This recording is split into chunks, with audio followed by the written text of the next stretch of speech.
नमस्कार दोस्तों, एक बार फिर से स्वागत है आप सभी का आपके अपने YouTube channel GS vision academy पर। तो दोस्तों आज जो है हम लोग छत्तीसगढ़ हैंड पंप टेक्नीशियन परीक्षा 2023 का जो भी स्टूडेंट्स तैयारी कर रहे हैं उनके लिए प्रैक्टिस सेट जो है अभी डिस्कस करेंगे। ये जो प्रैक्टिस सेट है ये भारत का सामान्य ज्ञान और ये हमारा सेकेंड नंबर का प्रैक्टिस सेट होगा। इससे पहले प्रैक्टिस सेट 1 भी निकल चुका है। वीडियो का मैं अलग से प्लेलिस्ट बना दिया हूँ, छत्तीसगढ़ हैंड पंप टेक्नीशियन परीक्षा मतलब हैंड पंप टेक्नीशियन परीक्षा 2023 के नाम से अलग से मैं प्लेलिस्ट बना दिया हूँ। उसमें प्रैक्टिस सेट 1 जो छत्तीसगढ़ के लिए क्वेश्चन हम लोग किए थे उसे अगर आप नहीं किए हैं तो जा करके जरूर कर लीजिएगा प्रैक्टिस। और ये हमारा होगा प्रैक्टिस सेट सेकेंड, जिसमें भारत का भूगोल, भारत सामान्य विज्ञान और जो है आपके भूगोल और इतिहास से संबंधित इंपॉर्टेंट क्वेश्चन जो आपके प्रीवियस एग्जाम में भी पूछा गया, जो लगातार क्वेश्चन पूछा जाता है उस पैटर्न में ये प्रैक्टिस हम करेंगे। तो चलिए दोस्तों, जो छत्तीसगढ़ हैंड पंप टेक्नीशियन का तैयारी कर रहे हैं वो हमारे चैनल पहली बार होंगे तो सब्सक्राइब करके बेल आइकन जरूर प्रेस कर लीजिएगा, आपको लगातार प्रैक्टिस सेट प्रोवाइड कराया जाएगा। चलिए पहला क्वेश्चन क्या है। पहला क्वेश्चन है आजीवक संप्रदाय के संस्थापक हैं। तो देखिए आजीवक संप्रदाय के जो संस्थापक हैं ये कौन हैं। तो यहाँ पर दोस्तों ये सही आंसर होगा मखली गोसाल या मखली पुत्र गोसाल भी दिया रहता है, तो ये ए यहाँ पर करेक्ट आंसर हो जाएगा। नेक्स्ट क्वेश्चन है सांख्य दर्शन के प्रतिपादक कौन हैं। तो सांख्य दर्शन के प्रतिपादक जो हैं ये कपिल हैं। कौन है? कपिल हैं, तो ये याद रखिएगा आप लोग। नेक्स्ट क्वेश्चन है आपका निम्नलिखित में से कौन सा रोग विषाणु द्वारा होता है। तो देखिए विषाणु द्वारा कौन सा रोग होता है, तो ये जो है मलेरिया, पेचिस, कालाजार, इन्फ्लुएंजा। तो देखिए दोस्तों इन्फ्लुएंजा जो है ये विषाणु द्वारा होने वाला रोग है, विषाणु द्वारा फैलने वाला रोग है, तो ये ध्यान रखिएगा इन्फ्लुएंजा विषाणु से होता है। और जो है छोटी माता, खसरा, पोलियो और डेंगू बुखार ये भी जो है आपके किसके द्वारा होता है? विषाणु से होता है। तो ये क्वेश्चन आपको याद रखना है। और आप सभी जानते हैं कि भारत का सामान्य ज्ञान और छत्तीसगढ़ से 25 + 15, तो इस तरह से टोटल 40 अंकों का पूछा जाएगा आपका भारत का सामान्य ज्ञान से, जिसमें छत्तीसगढ़ भी सम्मिलित है। तो आप अच्छे से करिए क्योंकि ये आपके लिए प्लस पॉइंट होगा सिलेक्शन के लिए। यहाँ पर जो है माइटोकॉन्ड्रिया की खोज किसने की थी। अब सामान्य विज्ञान से हम लोग क्वेश्चन शुरू करेंगे। तो यहाँ पर देखते हैं ऑप्शन क्या है, अल्टमैन, लैमार्क, जेडी वाटसन, क्रिक। तो देखिए यहाँ जो आंसर आएगा आपका ये अल्टमैन ने माइटोकॉन्ड्रिया की खोज की थी। आगे क्वेश्चन है आपका दूध किस बैक्टीरिया के कारण खराब होता है। तो आप सभी जानते हैं ये बहुत ही हाईलाइटेड क्वेश्चन है। ये लैक्टोबैसिलस जो बैक्टीरिया है उसके कारण जो है दूध क्या हो जाता है? खराब हो जाता है। नेक्स्ट क्वेश्चन है आपका नेत्रदान में नेत्रदाता के आंख के किस भाग का उपयोग किया जाता है। तो देखिए नेत्रदान में नेत्र जो दाता है उसके कॉर्निया का उपयोग किया जाता है। किसका? कॉर्निया का। नेक्स्ट क्वेश्चन है एक स्वस्थ व्यक्ति का सामान्य रक्तचाप होता है।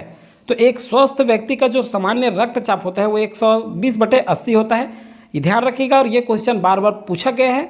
आगे जो है ये प्रैक्टिस में आपको ये सारे क्वेश्चन आने चाहिए। बेरी रोग किस विटामिन की कमी से होता है। तो देखिए किस विटामिन की कमी से बेरी रोग हो जाता है। तो ये जो है विटामिन B1 की कमी से बेरी रोग हो जाता है। ये सी यहाँ पर करेक्ट आंसर होगा। नेक्स्ट क्वेश्चन है आपका हल्दी के पौधों का, देखिए हल्दी के पौधों का खाने लायक हिस्सा होता है। तो ये जो है प्रकंद, कंद, घन कंद और जड़। तो इस तरह से ऑप्शन होता है तो कंफ्यूज क्रिएट करता है, बड़ा अच्छे से आपको आंसर लेना है। प्रकंद जो है हल्दी का प्रकंद जो है खाने लायक भाग होता है, ये याद रखना है आपको और ये बहुत सारे एग्जाम में पूछा गया है इस क्वेश्चन को। नेक्स्ट है तांबा एवं टिन की मिश्रण से कौन सी धातु का निर्माण होता है या निर्माण किया जाता है। तो देखिए तांबा और टिन की मिश्रण से बनता है कांसा। क्या बनता है? कांसा। तो यहाँ डी आपका करेक्ट आंसर होगा। आगे जो है दोस्तों देखते हैं मानव दुर्व्यापार और बेगार प्रथा, ये भारतीय संविधान से देख रहे हैं इस क्वेश्चन को। मानव दुर्व्यापार बेगार प्रथा को कौन सा अनुच्छेद प्रतिबंधित करता है। तो अनुच्छेद जो है दोस्तों 23 मानव दुर्व्यापार और मानव की बेगार प्रथा ये दोनों को प्रतिबंधित करता है। कौन? अनुच्छेद 23। नेक्स्ट क्वेश्चन है आपका निम्नलिखित में से कौन अध्यादेश जारी कर सकता है। तो देखिए ध्यान से पढ़िएगा, यहाँ पर राज्यपाल राष्ट्रपति दोनों दिया हुआ है। तो देखिए राज्यपाल राष्ट्रपति ये दोनों अध्यादेश जारी करता है, तो सी यहाँ करेक्ट आंसर होगा, ए और बी दोनों। तो देखिए राष्ट्रपति, अब इससे इंपॉर्टेंट फैक्ट जो है ये जरूर देखेंगे यहाँ पर हम लोग, राष्ट्रपति जो है जब दोनों सदन सत्र में नहीं होता तब अनुच्छेद 123 के तहत, ये अनुच्छेद भी आपको याद रखना है, इंपॉर्टेंट है, अनुच्छेद भी पूछा जाता है। राष्ट्रपति संघ एवं समवर्ती सूची के विषय पर अध्यादेश जारी करता है। किस विषय पर? समवर्ती सूची और जो है संघ और समवर्ती सूची के विषय पर अध्यादेश जारी करता है। किस अनुच्छेद के तहत? 123। अब ध्यान रखिएगा दोस्तों, इसको थोड़ा सा उल्टा कर दीजिए। अनुच्छेद 213 के तहत राज्यपाल जारी करता है। विधानसभा सत्र अगर चालू नहीं होता है, राज्य में विधानसभा होता है तो विधानसभा सत्र चालू नहीं होता है तो राज्य सूची के विषय पर राज्यपाल जारी करता है अनुच्छेद 213 के तहत। अध्यादेश दोनों जारी कर सकते हैं, ध्यान रखिएगा। और दोनों क्वेश्चन इंपॉर्टेंट है, अलग अलग रूप में भी आपसे क्वेश्चन पूछा जा सकता है। मूल कर्तव्य संविधान के किस भाग में वर्णित है?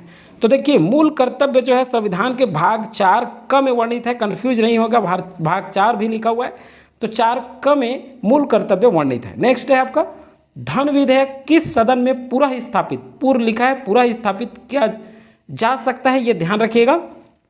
तो देखिए, पुनः स्थापित जो होता है धन विधेयक, ये लोकसभा में होता है। कहाँ होता है? लोकसभा में। बी यहाँ करेक्ट आंसर होगा। नेक्स्ट क्वेश्चन है दोस्तों, कोई विधेयक धन विधेयक है या नहीं, इसका निर्णय कौन करता है? ये बहुत ज़्यादा इंपॉर्टेंट क्वेश्चन है, विधेयक से क्वेश्चन पूछा ही जाता है। तो ये जो है लोकसभा जो अध्यक्ष हैं, ये धन विधेयक है या नहीं, इसका निर्णय करता है कौन? लोकसभा अध्यक्ष। नेक्स्ट क्वेश्चन आपका दोस्तों, संघ सूची में कितने विषय सम्मिलित हैं? तो देखिए, संघ सूची कह रहे हैं 66, 47 और 97। तो आप जानते हैं संघ सूची में जो है 97 विषय शामिल है, जिसमें समवर्ती सूची में 47 और राज्य सूची का विषय 66 है। ये तीनों आपको ध्यान रखना है, इस तरह से क्वेश्चन पूछा जा सकता है आपका। नेक्स्ट क्वेश्चन है दोस्तों, राष्ट्रीय महिला आयोग का गठन कब किया गया?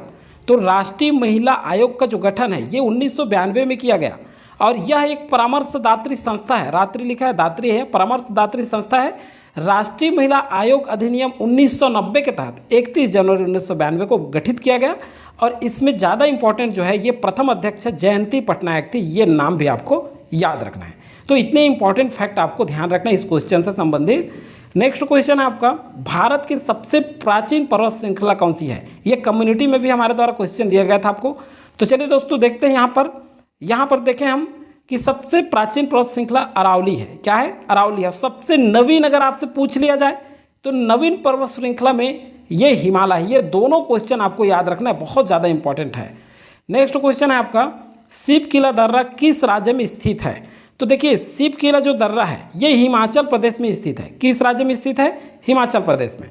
नेक्स्ट क्वेश्चन है आपका, निम्नलिखित में से कौन सी नदी ज्वार नदमुख एस्चुरी का निर्माण करती है? तो देखिए दोस्तों, ये जो नर्मदा नदी है, ये आप देखेंगे इस तरह से मैप में, तो ये जो नर्मदा नदी है इस तरह से पश्चिम की ओर बहती है। नर्मदा नदी किस ओर बहती है? पश्चिम की ओर, और सीधा जो है एस्चुरी का निर्माण करती है। इसके साथ एक और है ताप्ती नदी या तापी नदी भी कहते हैं। ये दोनों नदियाँ, नर्मदा और ताप्ती, दोनों ज्वार नदमुख का निर्माण करती हैं, ध्यान रखिएगा। नेक्स्ट क्वेश्चन है, मलाज खंड किस खनिज उत्पादन के लिए प्रसिद्ध है, या कौन से खनिज उत्पादन के लिए प्रसिद्ध है, किस नाम से जाना जाता है, किसके लिए प्रसिद्ध है? तो मलाज खंड जो है मध्य प्रदेश में है, ये भी ध्यान रखिएगा, कभी कभी प्रदेश भी पूछा जाता है, मध्य प्रदेश। और ये जो है तांबा उत्पादन के लिए प्रसिद्ध है। किसके लिए? तांबा उत्पादन के लिए। आगे जो क्वेश्चन है दोस्तों, ये अंतिम क्वेश्चन है और ये क्वेश्चन का आंसर आपको कमेंट सेक्शन में पूरा कमेंट करके देना है। केवल आंसर आप A, B या C ऐसा नहीं लिखेंगे, जो आंसर है पूरा लिखिए ताकि आपके एग्जाम में वो याद रहे।